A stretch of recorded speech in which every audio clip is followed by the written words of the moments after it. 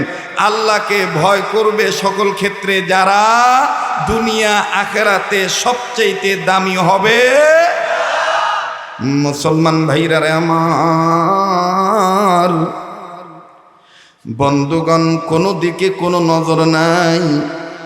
দেখেন তো দেখি দিলটা নরম করা যায় কিনা, একটা ফোঁটা চোখের পানি ফেলা যায় কিনা গো বন্ধু। কান্না না আসলো কান্নার ভান ধরবে, চোখের পানি না আসলো আমার বন্ধুগণ কান্নার অভিনয় করবে। কেন না এই সমস্ত মজলিসে কান্নার অভিনয় করলেও আমার আল্লাহ তাআলা মাফ করে দেয়। এই সমস্ত মজলিসে, গুনাহ মাফের মজলিসে, তওবা করার মজলিসে, পবিত্র মজলিসে, জিকিরের মজলিসে আমার বন্ধুগণ কোরআন সুন্নাহর আলোচনা করা এবং আলোচনা শোনার মজলিসে বসতে পারার পরে কান্নার অভিনয় করলেও আমার আল্লাহ মাফ করে দেন। চিৎকার দিয়ে বলেন সুবহানাল্লাহ। আম্মি কি ওয়াজ শুনতে আইছেন নাকি কোনো সমস্যা? আম্মে জি হুজুর আম্মের এই কইতেছিলাম। আমনে যে পিছে তাকাইলেন, জি জি আমনে যে ঠ্যাংটা নামায় বলেন আমনের এই জিগাইছি, জি জি আম্মের এই কোনো সমস্যা আমনের? তা আমনে কোনো নরেনও না সরেনও না, আর যখন কোনো কথা বলি তখন ফুসুর ফুসুর করেন, কানাকানি কথা কথা বলেন। কি মনে করছেন মুই টের পাই নাই? আমি কি হেই পারেন লো? আপনি কোন বাইলে মোরে মারতে চান, হেই বাইলে মুই মারমু, বুঝলেন? চালাকি সব জায়গায় করতে আইবেন না। মানে আমাদের দেশে একটা ধারণা হইল যদি আমার পীরের মুরিদ হয় তাহলে সহি ওয়াজ, টুপি দেখা যাচাই করে। এই রূপ যতদিন বাঙালি মুসলমানদের না যাবে ততদিন বাংলাদেশে কোনোদিন শান্তি কায়েম হবে না। সব টুপিওয়ালা আমরা এক, কথা কয় না? ও বইয়া বইয়া যখন অতিথির নাম ঘোষণা করতে আসি তখন দিয়ে ফুসুর ফুসুর করতে আসে, মানে একজন আর একজনের বলতে আসে যে পাম দিতে আসে। বেটা মনে ভাবছো মোরা হাদিস পড়াই, মোরা মাদ্রাসায় ছাত্র পড়াই, কোন বাইলে কি মুখ নাড়াও সব জানি। মুখ ছুড়াবা না, আমার কথা বলছো? মুখ ছুড়াইলে ঝামেলা আছে। গতবার এই ময়দান থেকে একটা ভাইরাল হয়েছে ওয়াজের মাস্টার, কথা কও না কা, এইবার আবার এইটা ভাইরাল করবে যে বরিশাল্লা ভাষায় হুজুরে সাইজ করলো। আরে ওসি সাহেবরা আমি কইলাম, মিয়া ভাই আমি আগামীকালকে বা 1 মাসের মধ্যে আমি অনুরোধের সাথে বলবো, আজকে যে মিডিয়াগুলো আছে যদি কোনো ফালতু হেডিং মিডিয়াতে ছাড়ে, আমি আপনার কাছে আমার লোক পাঠাবো, আপনি দয়া করে তাদের দেখে দেখে একটু বিচারের আওতায় আনবেন। আইনের আওতায় এনে তাদের আইন মোতাবেক এই বেআইনি কাজ করা, কথা বলার কারণে, হেডিং দেওয়ার কারণে বিচার করা দরকার। কথা ঠিক আছে না? এখানে দেখবেন আমাদের অতিথি এবং বক্তাদের মধ্যে কোনো ফাইট নাই, কিন্তু এদের এই একটা হেডিং এর কারণে দেখবেন জনগণ ডিভাইডেড হয়ে যাবে। কথা ঠিক না? এরপরে দেখবেন এই যে আমি একটা কথা বললাম, এটা মজলিসের আদব রক্ষা করা। এই রাম ছাগলেরা কিন্তু তা বুঝবে না, না বুঝা বলবে যে হুজুর ওয়াজের মাঝখানে ওয়াজ থামাইয়া বরিশাল্লা বাসায় অমুকরে দিল বাস, কথা কয় না? এরকমের হেডিং দেয় না? ওয়াজ মাহফিলে মমতাজ এমপির ছবি দিয়ে দেয়, ওয়াজের সব মান ইজ্জত নষ্ট করে ফেলে। আরে মমতাজ এমপি তিনি রাজনীতিবিদ বা তিনি গায়ক, তিনি শিল্পী, তাকে তার জায়গায় সেট করো, তাকে ওয়াজের মাঝখানে সেট করে এনে হঠাৎ করে কি করে ওয়াজ মাহফিলকে কলুষিত করা দরকার? যার যে স্থান আছে তাকে সেই স্থানে রাখো। কি ভাই কথা বলে না? বিশ্বাস করেন আমাদের যত এই যে ঝগড়া ফেতনা ফাসাদ, এর মধ্যে অন্যতম দায়ী হইল এই যে না বুঝেই এই যে কিছু ধরনের মনে করেন যে ইউটিউবার বের হইছে, তারা টাকা ইনকামের ধান্দায় কিছু কিছু ভালো ভালো বান্দাদেরকে গান্দা করে ফেলে। কথা বলেন ঠিক কিনা? হাজি আপনি একটু লড়াচড়া করবেন, কথাবার্তা কইবেন, তাহলে মুই বুঝবো আনে যে আপনি এখানে ওয়াজি শুনতে আইছেন, বুঝলেন? যে সংশোধন হইছেন। কারণ এখানে তারা আমার শ্রোতা, তারা জানে যে হুজুরে কোনটা করলে খুশি থাকে আর কোনটা না করলে হুজুরে বেজার হয়, বা কোনটা করলে হুজুর বেজার হয়, এটা জানে। কথা কন ঠিক কিনা? কারণ আমার ওয়াজ মাহফিলে রাইতের 12টা বাজলেও মানুষে মনে করে রাইতের 9টা বাজলো। ঠিক আছে না? যদিও গুরুস্থানের পাশে ওয়াজ, সমস্যা নাই, ওই গুরুস্থানে যারা হুইয়া রয়েছে ওরাও আল্লাহ দিলে এই ওয়াজের ঠেলায় সোয়াব পাইতে থাকবে আনে, আর তাদের রুহও তাজা হইতে থাকবে আনে, কবরে সোয়াব পৌঁছাইতে থাকবে। কথা কন ঠিক কিনা? ওয়াজের কারণে আমাদের আমলের বরকত, ঠিক না? তাহলে আমরা চাই কিনা ডগাইয়ের কবরস্থানবাসীরা জান্নাতবাসী হোক? এটা আমরা চাই কি চাই না? তাহলে আমরা নেকের পক্ষে নাকি পাপের পক্ষে? তাহলে জোরে একটু আওয়াজ দিয়ে বলেন তো আল্লাহু আকবার। আবার বলেন আল্লাহু আকবার। এখন দেখবেন কারা কারা উঠতে যাইবে, যারা যারা উঠতে যাইবে আনে, হ্যাঁ বুঝবেন যে হেরা হেই গুরু ফেললো। আমি কিন্তু মিয়া ভাইদেরকে বলছি, কি খাওয়ার জন্য ডাকতেছেন? আমিও খাই নাই, বুঝলেন? এই আজান দিলে কি দেখছেন, আজান বলে দিতে হইব, আজান দিয়ে তারপর যাবো, তারপর খাম। কথার বাইল জানে আল্লাহ দিলে। শোনেন একটা কথা বলি, যদিও অতিথি মহোদয়গণ ওনারা আত্মরক্ষার্থে, অর্থাৎ নিজ নিজ মর্যাদা সম্মান রক্ষার্থে, অথবা চোখ শরমে, অথবা কোনো এক কারণে আলেমদের সম্মান ধর্মীয় দিক থেকে রক্ষা করার লক্ষ্যে ওনারা বলেছেন যে আমরা থাকব। দুইজনের ব্যাপার আমি বলতে পারি না, দোনোজনই কিন্তু ব্যস্ত। কথা বলে না? দুইজনেই কিন্তু ব্যস্ত। আরে ভাই আমি তো এই রায় তুলে মনে করেন সন্ধ্যার পরের তেনে কোনোদিন দিনের বেলায় সোঙ্গায় খালি বুক ডাউন লাগে। সোঙ্গা বোঝেন তো? সোঙ্গায় লই যে আগে যে মাইকটা চুলে আসিল না, মাইকটা চুলে দেখবেন আগুন ধরতে দেরি করলে এরকম একটা সোঙ্গা লয়, সোঙ্গালা তো করে আঙ্গো নানি দাদিরা হুয়াইতো, এরপর কথা কয় না। ঠিক আছে নানি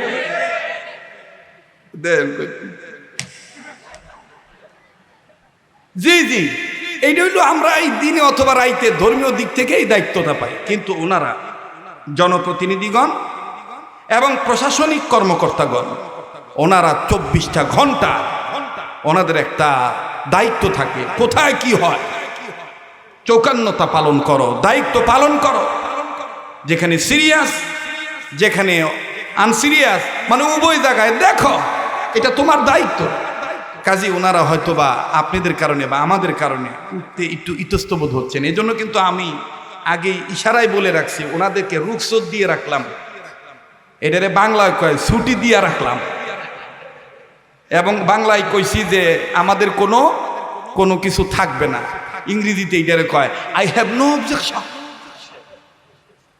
ওকে, আরে কথা কয় না, ভার্সিটি বলাবার নাই। হুজুরা ইংলিশ কইলে মনে করে যে এটি হাউলাই টেঙ্গি। আর এই ধরনের লোকেরা যদি ইংলিশ কয় না, তাহলে দেখবেন সোজা হয়ে বই কয়, ও বাপরে বাপ, he is a columnist, he is a perfect man, he is a গ্রাউজিল পারসন।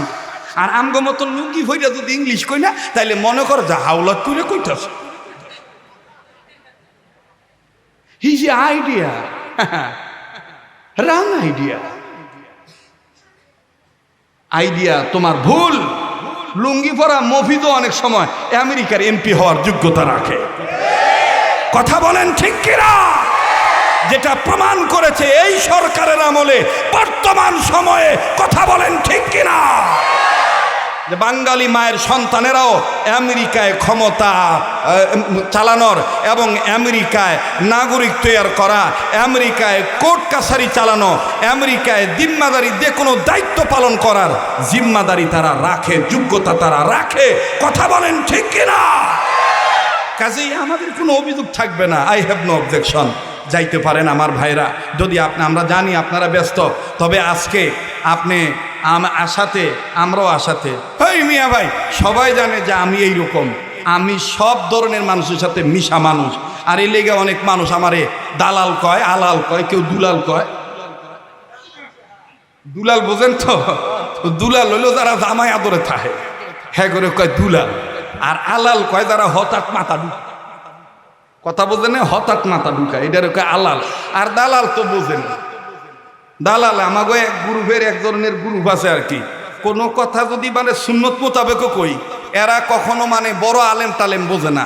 এটা যাত্রাবাড়ির হুজুর হোক, চরমানের পীর সাহেব হোক, এরপরে নদীর ওই পারের বক্তা হোক, নদীর এই পারের বক্তা হোক, মানে হক কথা বুঝবো না। মানে খালি যদি দেখা যায় সরকারি একটা সিল লাগানি আছে, তাহলে কব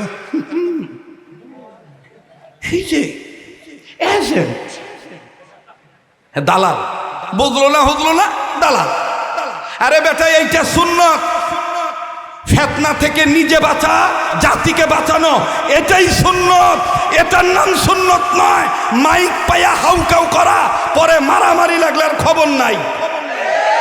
এটা সুন্নত নয়। তবে হ্যাঁ, এটাই হক সুন্নত, এটাই হক কথা। এখানে মুসলমানের সন্তানেরা বসে আছে, কে আওয়ামী লীগ, কে কোন থানার ওসি, এটা তার পরিচয় না। পরিচয় হলো ইমানদার, পরিচয় হলো মুসলমান।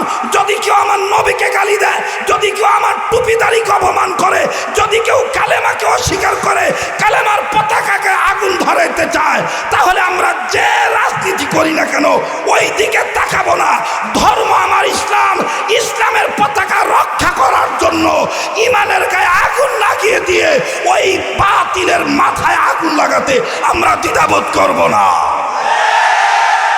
কথা বলেন ঠিক কিনা? বাতিলের গায়ে আগুন লাগানো বুঝছেন তো? অর্থাৎ কাফেরদের গদিতে আগুন লাগাইতে আমরা দ্বিধাবোধ করব না।